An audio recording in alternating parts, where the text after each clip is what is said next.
भेसळीच्या संदर्भामध्ये एक मोठा जन आक्रोश मोर्चा काढण्यात आला. त्याला लोकांनी चांगला प्रतिसाद दिला. तदनंतर तालुक्याचे आमदार दिलीपराव वळसे पाटील यांनी जनसंवाद मेळाव्याचं आयोजन केलं होतं.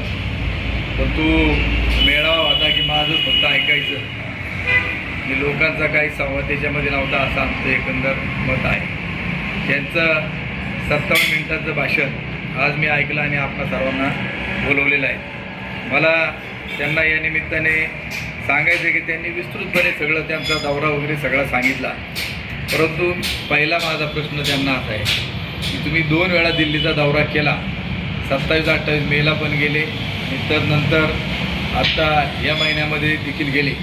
परंतु प्रामुख्याने प्रश्न ज्यासाठी आंदोलन झालं होतं त्या कांद्याच्या संदर्भामध्ये तुम्ही राज्य आणि केंद्रामधून काय शेतकऱ्यांच्या पदरात टाकलं, हा माझा त्यांना सवाल आहे. काल त्याच्यावरती काही बोललेले नाही. पुन्हा अधिवेशनात दुधावरच्या भेसळीच्या संदर्भात ते बोललेच नाही. ते तुम्ही विचारल्यानंतर मी त्याचं सांगेलच.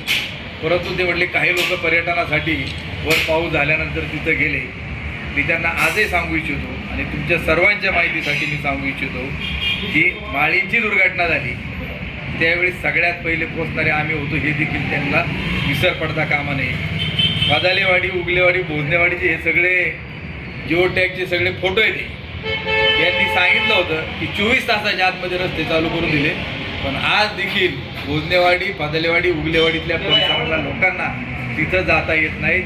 रस्ते असे दोन्ही बाजूनी पुलापासून तुटलेले आहेत, काही त्याच्यावर झाले नाहीत. ही फक्त पोकळ बनवाबनवीचं काम त्यांनी केलं की जे मातीचे ढिगारे रस्त्यावर आले तेवढे फक्त हटवण्यात. आज आता मी सकाळीच विचारलं आपली इथे लोकांना, ते म्हणले आज बशीत आलेले PWDचे यांनी तिथला आमचा तिथला तो रस्त्यावरला राडारोडा हटवायचं काम चालू आहे. हे देखील मी आपल्या सर्वांना क्लिअर करतो. पुन्हा याच्या संदर्भात ते बोलले की पर्यटनासाठी येतात त्या रील काढण्याकरता. मला त्यांना नम्रपणे सांगायचे की माळींची घटना 2014ला घडली आणि मग त्यावेळी देखील असं ठरलं होतं की जी गावं भविष्यकाळामध्ये बाधित होऊ शकतात. मग काळेवाडी वगैरे हा जो परिसर आहे जांभुरीच्या तिथला, मग 12 वर्ष झाली अद्याप काही तिथं झालेलं नाही. आणि तुम्ही सांगता की मी तेवढ्यासाठी गेलेलो आहे, तर याची देखील मला आठवण त्यांना करायची. मुख्य उद्देश हा कालचा दूध भेसळीच्या संदर्भात होता, पण त्याच्यात हे रस्त्याचं काम झालं, रुग्णालयांचं हे झालं, तमूक झालं, अमुक तमूक, याच्यावरती सगळ्याबाबत त्यांनी वेगवेगळ्या प्रकारची मतं त्याच्यामध्ये मांडलेली आहेत. मी आपणाला या निमित्ताने सांगू इच्छितो की त्यांनी एक विषय मांडला की फक्त आमच्याच कार्यकर्त्यांच्या बाबत दूध भेसळीच्या बाबत बोलले, भाजपच्या वरती देखील छापेमारी झाली याच्यावरती ती काय बोलले नाही. आमचं म्हणणं तुम्ही समजून घ्या की आमचं जे म्हणणं आहे की दूध भेसळ करणारे जे 26 आरोपींची नावं आली, भेसळ करणारे आणि दूध घेणारे यांच्या संदर्भामधला आमचा विषय त्याच्यामध्ये आहे आणि त्यांना आम्ही सोडणार नाही. आम्हाला आमच्याकडं अजून कागद आम्ही विचारतोय की हे भेसळीचं दूध घेणारे कोण, आम्ही आरोपींवरती बोलतोय आणि हे जे आरोपी आहेत हे यांच्या जवळचे आहेत. याच्याबाबत त्यांनी काही प्रकार शब्द देखील त्याच्यामध्ये काढला नाहीत. तो भाजपचा असो, आमच्या पक्षाचा असो, त्या तांबड्याच्या बाबत मी स्पष्टीकरण दिलेलं आहे. त्यामुळं त्याच्यावरती न बोलता, त्यामुळं भाजपला नाही, तुमचा मित्र पक्ष आहे, तुम्ही सरकारमध्ये आहात, तुम्ही त्याचा छाडा लावा हे देखील मला त्यांना सांगायचे. आणि म्हटले की लोकांच्या डोक्यामध्ये बऱ्याच जणांच्या भेसळ आहे. आता आमच्या डोक्यामध्ये भेसळ आहे का तुमचीच मिसळ झाली डोक्यात, की त्यांचं त्यांनी शोधावं. पवार साहेबांची साथ सोडल्यापासून काय झालं आम्हाला काय माहीत नाही. त्यामुळं त्यांनी काय समजायचं ते त्याच्यामधून शिंगवेच्या घटनेला देखील लहान घटना म्हणून ते संबोधतात. आता काल त्यांच्याच पक्षातले मित्र पक्षाचे गोपीनाथजी पडळकर आले होते, त्यांनी काय सांगायचं ते काल त्याच्यामधून सांगितलेलं आहे. पण आम्ही देखील अशा घटनांचा जाहीर निषेध करतो. सोशल मीडियामध्ये म्हटले फेक अकाउंट काढले जातात आणि त्यांनी स्वतःच्या अकाउंटवरून त्या ठिकाणी जे करावं, कमेंट जे करायचे असतील, काय पोस्ट करायचे असेल, मग देखो आगे आगे पडतात. तुम्ही काय दमबाजीची भाषा करता का? लोकशाही. मला त्यांना सांगायचं तुम्ही एवढं सांगता फेक अकाउंट की वळसे पाटील साहेब हा आंबेगावचा नारद मुनी हे अकाउंट कोणाचं आहे, हे कोण चालवतो, याचं उत्तर तुम्ही दिलं पाहिजे. त्याचप्रमाणे दुसरं फेक अकाउंट त्याच्यामध्ये रामदास सुकरे हे अकाउंट कोणाचं, त्यानंतर कॉर्नवीट हे कोणाचं, त्याचबरोबर अजून पुढचं एक अकाउंट आहे शेतकरी पुत्र 0909 हे कोण चालवतं? तुम्ही गृहमंत्री होता ना, तुम्ही याचा छडा त्या ठिकाणी लावा.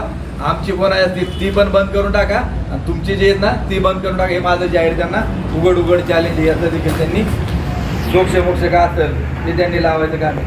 माझ्या संदर्भामध्ये त्यांनी काही गोष्टींचा उल्लेख केला की रस्ते अडवतात. मला त्यांना जाहीर सांगायचं, देवदत्त निकमनी कुठला रस्ता जर अडवला असेल तर तुम्ही येऊन सांगा कुठला आहे, काय तहसीलदारला पाठवा, त्याच्या प्रांताला कुठला पाठवा, कुठला रस्ता त्यांनी अडवलेला आहे त्याचं नाव आमदारांनी जाहीर करावं, नाहीतर त्यांनी माफीच्या संदर्भामध्ये मागितली पाहिजे.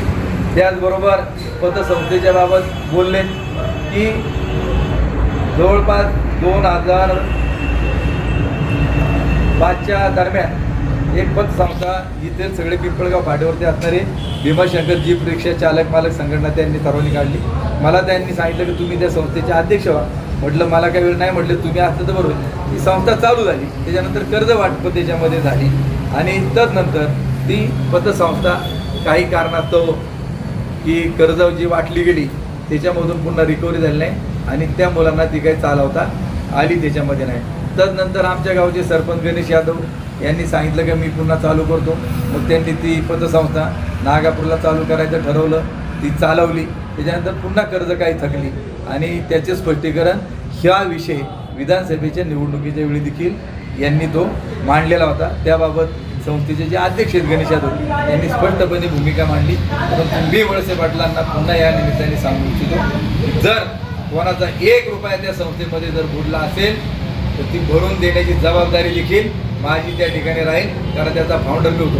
पण आज तुम्ही या ठिकाणी जे बसलेला आहात मला सांगितलं की सातत्याने तुम्ही आमच्या खोटे नाटे आरोप करायचे. आम्ही आयुष्यात कोणाचा रुपया बुडवणार नाही आणि जर आमच्या माध्यमातून कोणाचा जर बुडला गेला असेल ती जबाबदारी देखील आम्ही स्वीकारतो.